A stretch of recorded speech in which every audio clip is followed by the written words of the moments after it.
Well, hey guys, good morning. Big A coming to you live from the station camp, Greenway. I know you say, Big A, this is not a greenway. This is a creek. Well, this is the creek that runs all along the Greenway here at station camp. It's beautiful. I don't ever get to show you guys the creek, so I thought I'd come down and just let you take a peek. This runs all the way the entire length of the Greenway, and it is absolutely gorgeous out here. I'm not sure I'll get back on the Greenway this morning. I may just hang out here all morning. I titled this Count the Cost, and let me explain to you what I'm talking about. Years ago, a client of mine named Brett Barnhart in Tulsa, Oklahoma hired me to be his coach. And he said, hey Big A, I want you to come out to Tulsa. He said, and I want you to evaluate my business, and I want you to evaluate the way I live my personal life. And I thought, well, this is going to be fun. I mean, this will be something a little different than I've done in the past, but it'll be fun. Brett and Crystal, they're great folks. Actually, we've been coaching together almost 4 years now. It's been amazing to watch the journey that this young man has gone through. But I do want to tell you about one mistake that I think he made early on. Hope he doesn't mind me sharing this. I know he doesn't, because he wants to use the things that he's done and not done for the benefit of others. So I fly out to Tulsa, Oklahoma. Get off the plane, Brett picks me up, we go to his house, and we're walking around looking at his shop, looking at his business, looking at his home, and it is absolutely a beautiful place. But as I walk by, he's got this camper sitting in his driveway. It's beautiful. This is real big 6-person, sleep 6 people camper, you know, and I said, man, that is beautiful. I love that. He said, thank you. He said, we bought that 2 years ago, and it's been a real delight for our family. I said, how many times do you use it a year? He said, well, this year I've been pretty busy and I've only got to use it for a long weekend, 3-day weekend. And I said, well, how long have you had it? And he said, well, I've had it 2 years. I said, well, last year, how much did you use it? He said, well, we used it for a week.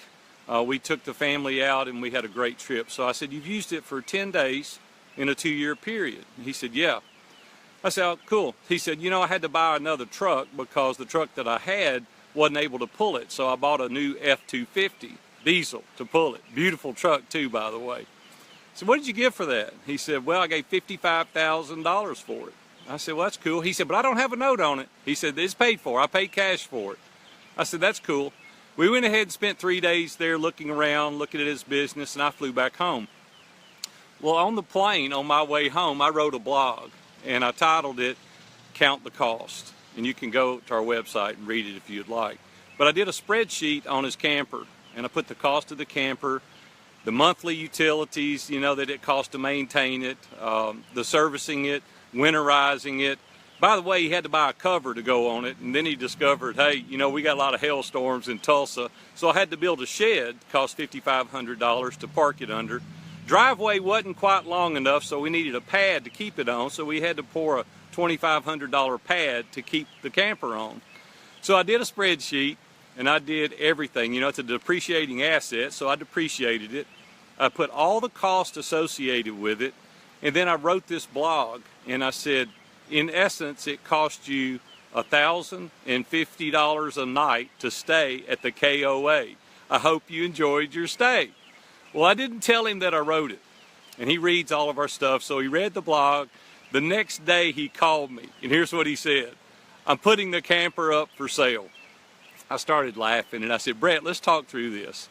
I said, why don't you take that same $55,000, and why don't you buy a rental house? Put a little money with it, buy a rental house. Get a 10% return on your investment. So we're going to get $7,000 or $8,000 a year. Take that $7,000 or $8,000 a year, go anywhere in the world you want to go for a week or 10 days, take your family to new places, and when you die, your appreciating asset, which is now in real estate, will be worth probably 3 or 4 times what you paid for that camper. You'll still have all of the money, and you will have enjoyed a trip anywhere in the world that you wanted to go on the people that were paying for your rental house. And he said, it sounds like a brilliant idea to me. That's exactly what I'm going to do.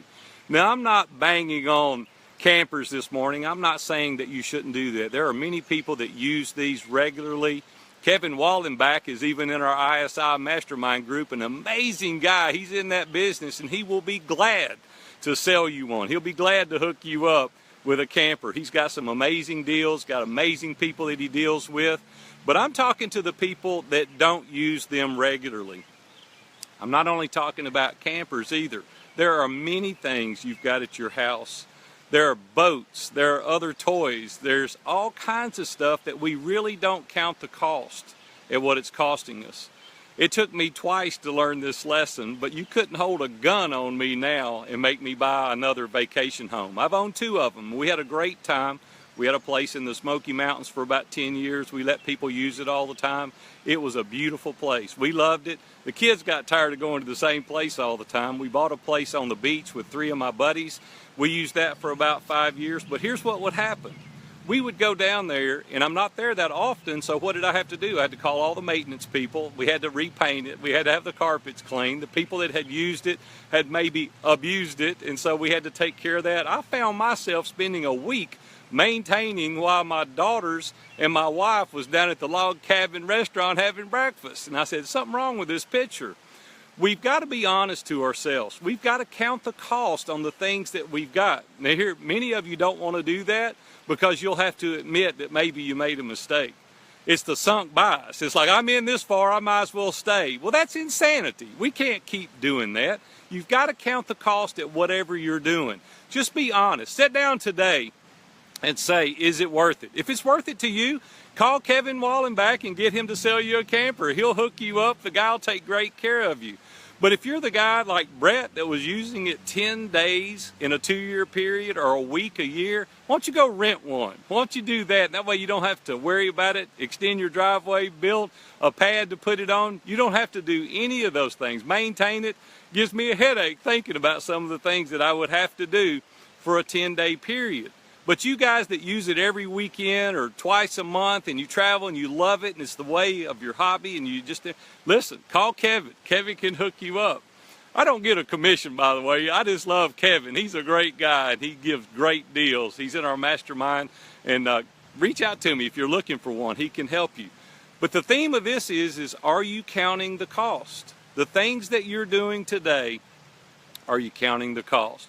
Well, I guess I better get my butt back up on the Greenway. I'm not going to lose any weight down here at the creek. You guys have a great day. I'm Aaron Walker coming to you live from the Station Camp Greenway. Hope you have a good day. And hey, take an hour and go count the cost. See you later.